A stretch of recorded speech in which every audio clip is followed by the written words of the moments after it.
Hello दोस्तों, geography bye Kaithal में आप सभी का स्वागत है।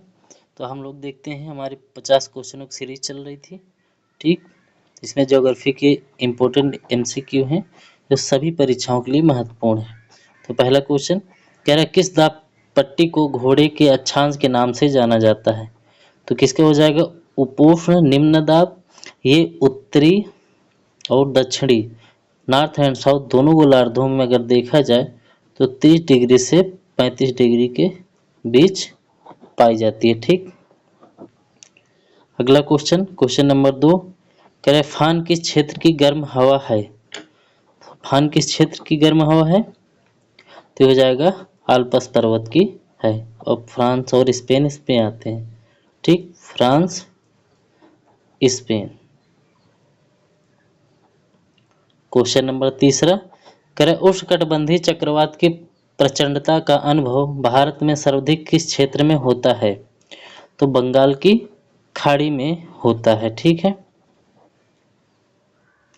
क्वेश्चन नंबर 4 कह रहे उत्तर पूर्व एशिया, कनाडा एवं तथा यूरेशिया में किस प्रकार की जलवायु पाई जाती है? तो शीतोष्ण महाद्वीपीय जलवायु पाई जाती है। ठीक, आगे बढ़ते हैं।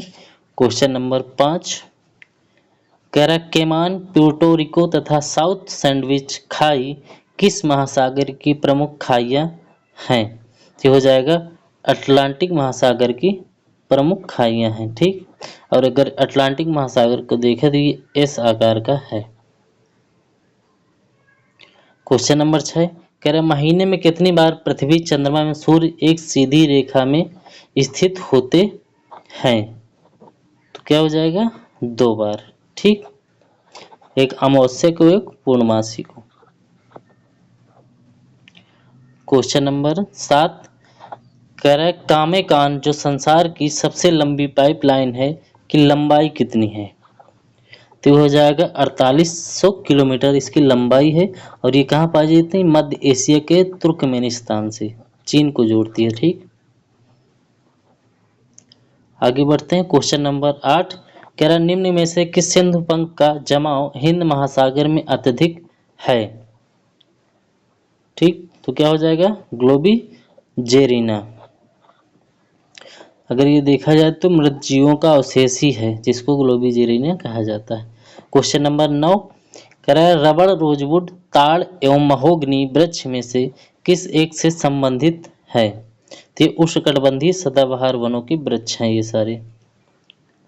क्वेश्चन नंबर 10 कह रहे मानव पर्यावरण सह संबंध को वैज्ञानिक दृष्टि से स्पष्ट करने के कारण प्रथम पर्यावरणीय नियतिवादी किसे कहा जाता है? तो ये इब्न खाल्दून को कहा जाता है। ठीक, ये उत्तरी अफ्रीका के निवासी थे। ठीक, इन्होंने सर्वप्रथम मानव पर्यावरण सह संबंध वैज्ञानिक दृष्टिकोण से स्पष्ट किया था। आगे बढ़ते हैं। क्वेश्चन नंबर 11 कह रहा किस महाद्वीप पर जन्म दर एवं मृत्यु दर सबसे कम है? तो हो जाएगा यूरोप महाद्वीप में। ठीक, आगे बढ़ते हैं। क्वेश्चन नंबर 12 कह रहा संसाधनों के संरक्षण के संदर्भ में विशेषज्ञों के प्रथम विश्व सम्मेलन कहाँ हुआ था? तो हो रहा था पेरिस में। और पेरिस कहाँ है? फ्रांस की राजधानी है। ठीक, कब हुआ था? 1960 में। 1960 में इसकी प्रथम बैठक हुई थी। क्वेश्चन नंबर 13 कह रहे विश्व में बागानी कृषि के मुख्य क्षेत्र निम्न में से कहाँ स्थित हैं? तो ये हो जाएगा अपना उष्ण प्रदेश में। ठीक,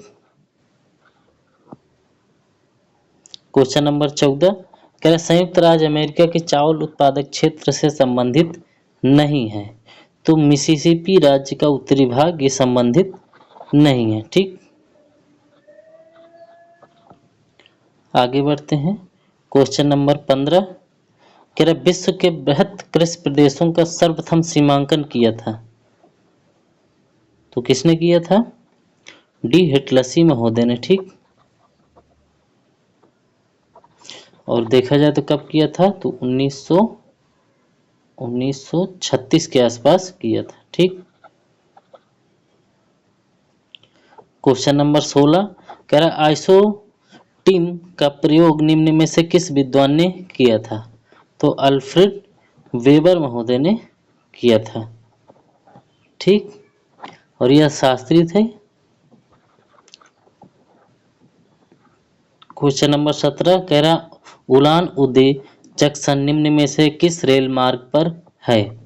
तो जाएगा ट्रांस साइबेरियन रेल मार्ग, और यह रूस के बुर्तानिया प्रदेश की राजधानी भी है। क्वेश्चन नंबर 18 कह रहा निम्न में से कौन एक एंग्लो अमेरिका के अंतर्गत सम्मिलित नहीं है? तो मध्य अमेरिका इसके अंतर्गत सम्मिलित नहीं है। कनाडा, संयुक्त राज्य और ग्रीनलैंड, ये तीनों आ जाएंगे। क्वेश्चन नंबर 19 कह रहा न्यूफाउंडलैंड के मत्स्य उद्योग से संबंध में निम्न में से कौन सा एक कथन सही नहीं है? तो न्यूफाउंडलैंड द्वीप के चारों ओर का भाग अत्यधिक गहरा है, यही सही नहीं है, क्योंकि उथला हुआ है, गहरा नहीं। यहाँ लिखिए उथला है, तभी तो वहाँ मछलियाँ आएंगी, पकड़ने में आसानी होगी। क्वेश्चन नंबर 20 इसको मिलान करना है सूची को सूची 2 से। तो संघाई चीन का सबसे बड़ा वस्त्र निर्माता केंद्र, ठीक, तो कहाँ है हमारा? तो एक हो जाएगा 4, ठीक। ये पायोटोवा चीन का सबसे बड़ा चमड़ा निर्मातक है, तो 2 का 3 हो जाएगा ये वाला ऑप्शन। फिर कह रहा है फंगमेन, फंगमेन चीन का सबसे बड़ा जल विद्युत उत्पादन केंद्र है। तो तीसरा बचा क्या? किया मुझे, जो कि चीन का सबसे बड़ा कागज निर्माण, ठीक। ये अगर हम इस तरीके से देखें तो संघाई, इसमें ए लिख लें, ठीक। पायोटोवा,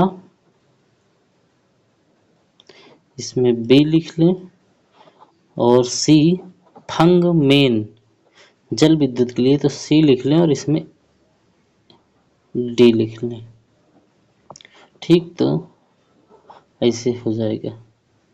आगे बढ़ते हैं। क्वेश्चन नंबर 21 कह रहा है जापान के निम्न मुख्य द्वीपों में से किसका क्षेत्रफल सर्वाधिक है? तो किसका है? होन्शु का सबसे बड़ा द्वीप है जापान का। और देखा जाती है होन्शु द्वीप विश्व का 7वां सबसे बड़ा द्वीप भी है, ठीक, तथा इंडोनेशिया के जावा के बाद विश्व का दूसरा सर्वाधिक जनसंख्या वाला द्वीप भी है। क्वेश्चन नंबर 22 कह रहा दक्षिण पूर्वी एशिया में नारियल तेल का सबसे बड़ा उत्पादक निम्न में से कौन है? तो हो जाएगा फिलीपींस है, ठीक।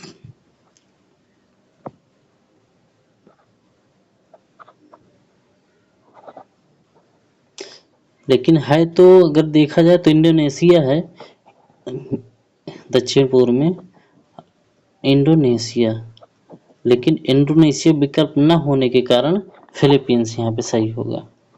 क्वेश्चन नंबर 30 कह रहा है वोल्गा जलमार्ग वोल्गा डान नहर द्वारा किस सागर से जुड़ा हुआ है? ये हो जाएगा काला सागर से जुड़ा हुआ है, ठीक। अगर वोल्गा डान नहर का निर्माण की बात की जाए तो ये निर्माण इसका जो हुआ है ये 1948 से 1952 के बीच हुआ है, और ये कहाँ पे है? वोल्गा डान नहर रूस में है। अगले बढ़ते हैं। क्वेश्चन नंबर 24 कह रहा है आयात और निर्यात के बीच मूल्यों में अंतर को कहते हैं। तो क्या कहते हैं मूल्यों में अंतर को? व्यापार संतुलन, ठीक। जो कि व्यापार संतुलन के 2 रूप होते हैं, अनुकूलतम व्यापार संतुलन और प्रतिकूलतम व्यापार संतुलन। क्वेश्चन नंबर 25 कह रहा है सिलिकॉन घाटी प्रसिद्ध है। तो सिलिकॉन घाटी कंप्यूटर चिप्स के लिए प्रसिद्ध है, ठीक।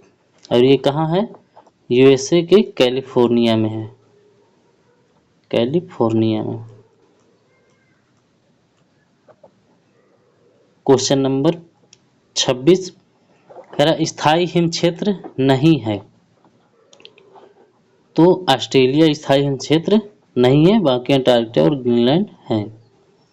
क्वेश्चन नंबर 27 कह रहा वे मेघ जो चपटे हुए गोलाकार मेघों के समूह है तथा रेखाओं अथवा तरंगों की भांति व्यवस्थित होते हैं कहलाते हैं। तो मध्य कपासी मेघ कहलाते हैं। ठीक, ये सफेद व भूरे रंग के पतले गोलाकार रूप होते हैं। ठीक, अगर इनकी बात की जाए मध्य कपासी मेघ की, तो 2000 से 6000 मीटर के ऊपरी सतह पे पाए जाते हैं। क्वेश्चन नंबर 28 कह रहा उपोष्ण आर्द्र जलवायु का विस्तार महाद्वीप के किस भाग में पाया जाता है?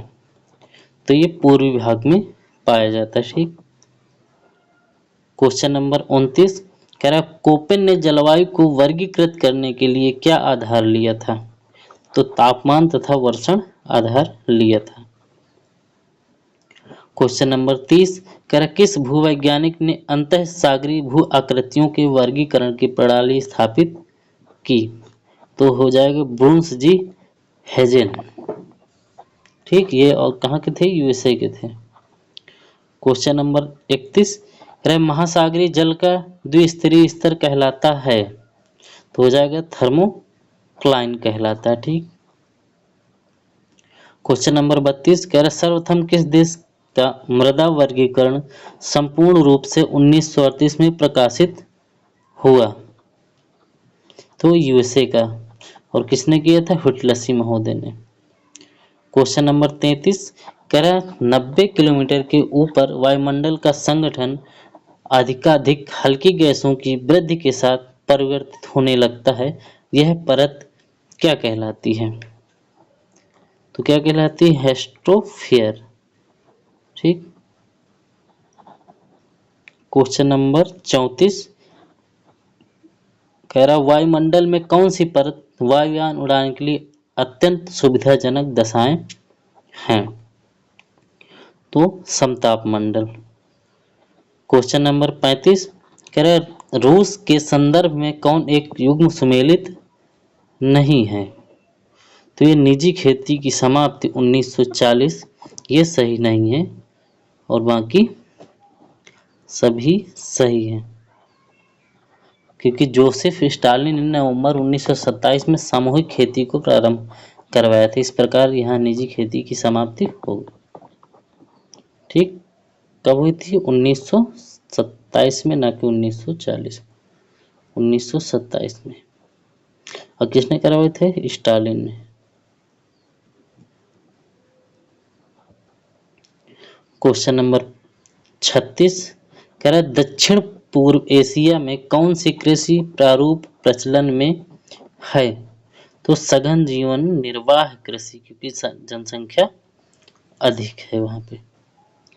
क्वेश्चन नंबर 37 कह रहा है कौन एक कथन सही है? तो प्रायद्वीपीय भारत आर्किन काल से अब तक समुद्री निमज्जन से प्रभावित नहीं हुआ है। ये बिल्कुल सही है। जबकि अरावली पर्वत भूसन्निधि नहीं है। थारवाड़ समूह में जीवाश्म नहीं पाए जाते हैं। विंध्य समूह चट्टान में लवयस्क सर्वाधिक नहीं है, क्योंकि वह चूना पत्थर।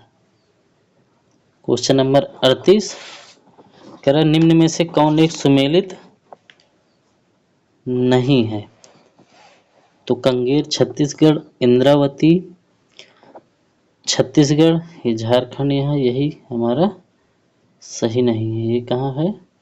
छत्तीसगढ़ में, छत्तीसगढ़। और बाकी ओरांग नागालैंड, नामधामा अरुणाचल प्रदेश सही है।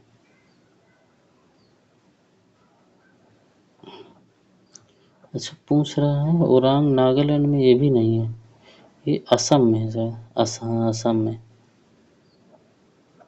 असम में है नामधामा, तो हो जाएगा कंगेर छत्तीसगढ़। ठीक, आगे बढ़ते हैं। क्वेश्चन नंबर 39 कह रहा दोष युक्त सिंचाई पद्धति के कारण होने वाला प्रदूषण कहलाता है? मृदा प्रदूषण, वायु प्रदूषण, जल प्रदूषण नहीं, चौथा ऑप्शन जाएगा मृदा निश्चलीकरण। तो हमारा ऑप्शन 4 सही हो जाएगा। क्वेश्चन नंबर 40 कह रहा जल ग्रहण क्षेत्र प्रबंधन से कौन सा लाभ नहीं मिलता? तो कौन सा लाभ नहीं मिलता है? नदियों में अवसादीकरण में कम करना, ये कोई लाभ नहीं है। सिंचित भूमि वृद्धि होती है, मृदा प्रदूषण रोका जाता है, मृदा पर्दन भी घटता है। क्वेश्चन नंबर 41 कह रहा है कयाल निम्नलिखित में से क्या है? तो ये केरल तट पर पाए जाने वाले लैगून है, ऑप्शन 2 सही हो जाएगा। ठीक। क्वेश्चन नंबर 42, मिलान करना है सूची को। सीमेंट कहाँ पे है? द्वारका में है। एल्यूमिनियम कोरबा में है, लेकिन कोरबा नीचे शायद है, कोरबा में है। लौह अक्ष जो है भद्रावती में है, और नीचे एक ऑप्शन चला गया क्या? हाँ, वस्त्र, वस्त्र हमारा है फगवाड़ा में। तो इस तरफ से ऑप्शन ए सही हो जाएगा, कर लीजिएगा अपना। क्वेश्चन नंबर 43, कह रहा है पारिस्थितिकी विकास का प्रमुख अवधारणा है, तो क्या हो जाएगा? उपयुक्त सभी हो जाएगा। क्वेश्चन नंबर 44, भाषाई दृष्टि में एंग्लो अमेरिका के अंतर्गत कौन कौन से देश सम्मिलित हैं? तो हो जाएगा कनाडा एवं संयुक्त राज्य अमेरिका। क्वेश्चन नंबर 45, कह रहा प्रथम सूर्योदय का देश किसे कहा जाता है? तो जापान को कहा जाता है। क्वेश्चन नंबर 46, चंद्रमा का ज्वार उत्पन्न करने वाला बल सूर्य के बल से कितने गुना अधिक होता है? तो 2.17 गुना अधिक होता है। क्वेश्चन नंबर 48, कह रहा भूकंपीय लहरों की प्रवृत्ति के आधार पर किसने पृथ्वी के आंतरिक भाग को 4 क्षेत्रों में बांटा? तो हो जाएगा जेफ्री महोदय ने बांटा था। ठीक। क्वेश्चन नंबर 48, कह रहा है 2001 की जनगणना अनुसार भारत में कुल पुरुष साक्षरता व कुल स्त्री साक्षरता में कितना अंतराल था? तो कितना था? 21.60%। ठीक। क्वेश्चन नंबर 49, कह रहा है सागर में भूकंपीय लहरें किस नाम से जानी जाती हैं? तो सुनामी के नाम से जानी जाती है। और सुनामी कैसा है? जापानी शब्द है, जापानी शब्द है। क्वेश्चन नंबर 50 और लास्ट, कह रहा समुद्री जल में पाए जाने वाले लवणों में सर्वाधिक मात्रा किसकी है? तो सोडियम क्लोराइड की है, सोडियम क्लोराइड की। अगर देखा जाए तो कितना, ये 77.8% पाया जाता है। और कैल्शियम सल्फेट की बात करें तो ये 3.6% पाया जाता है। मैग्नीशियम सल्फेट की बात करें तो ये 4.7% पाया जाता है। और मैग्नीशियम क्लोराइड, अच्छा ये मैग्नीशियम क्लोराइड की बात करें तो ये 10.9% पाया जाता है। आज का सेशन कैसा लगा दोस्तों, जरूर बताएं। अच्छा लगा हो तो लाइक करें, शेयर करें और सब्सक्राइब करें। जय हिंद।